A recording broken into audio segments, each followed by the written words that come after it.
Experiment different format. പലരും ഒരേ രീതിയിലായിരിക്കും വീഡിയോ ചെയ്തു വരിക. നമുക്കറിയാം പ്രൊഡക്റ്റ്, സർവീസ്, ഇൻസ്പിറേഷൻ, ഇങ്ങനത്തെ ഒരു ഫോർമാറ്റിലായിരിക്കും നമ്മൾ വീഡിയോ ചെയ്യാം.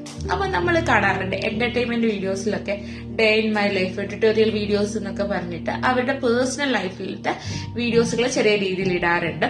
അപ്പൊ നമ്മൾ ഒരിക്കലും റീലിന് വേണ്ടിയിട്ട് മാത്രം നിങ്ങളുടെ ബിസിനസ്സിൽ നടക്കുന്ന കാര്യങ്ങൾ റിയലായിട്ട് നിങ്ങളല്ല, നിങ്ങളുടെ റിയൽ ആയിട്ട് നിങ്ങളുടെ ബിസിനസ്സിൽ നടക്കുന്ന കാര്യങ്ങൾ നിങ്ങൾ ഷോർട്സ് വീഡിയോസ് ആയിട്ട് ഒരു ഡേ ഇൻ ലൈഫ് വീഡിയോസ് പോലെ നിങ്ങളുടെ വീഡിയോസ്, ബിസിനസ്സിൽ നടക്കുന്ന വീഡിയോസ്, നിങ്ങൾ ചെയ്യുന്ന കാര്യങ്ങൾ ജസ്റ്റ് നിങ്ങളൊരു ഷോർട്സ് വീഡിയോസുകളൊക്കെ ആക്കിയിട്ട് നിങ്ങളുടെ സോഷ്യൽ മീഡിയയിൽ അപ്ലോഡ് ചെയ്താൽ കൂടുതൽ ആൾക്കാർക്ക് നമ്മുടെ വീഡിയോസിലേക്ക് വരാനും ഒരു ഡിഫറെന്റ് ആയിട്ടുള്ള ഒരു വീഡിയോസ് നമുക്ക് സൃഷ്ടിക്കാനും സാധിക്കുന്നതാണ്. അപ്പൊ ഇങ്ങനത്തെ നിങ്ങളുടെ സ്റ്റോറീസ് ഒക്കെ പറഞ്ഞിട്ടുള്ള ചെറിയ വീഡിയോസ് ചെയ്താൽ അത് കൂടുതൽ പേരിൽ ഇഷ്ടപ്പെടുന്ന ഒരു കാര്യങ്ങളാണ്. അപ്പൊ ഇതൊക്കെ ഒന്ന് ചെയ്തിട്ട് നിങ്ങളുടെ വീഡിയോസിൽ ഡിഫറെന്റ് ആയിട്ടുള്ള കാര്യങ്ങൾ കൊണ്ടുവരാൻ ശ്രമിക്കും.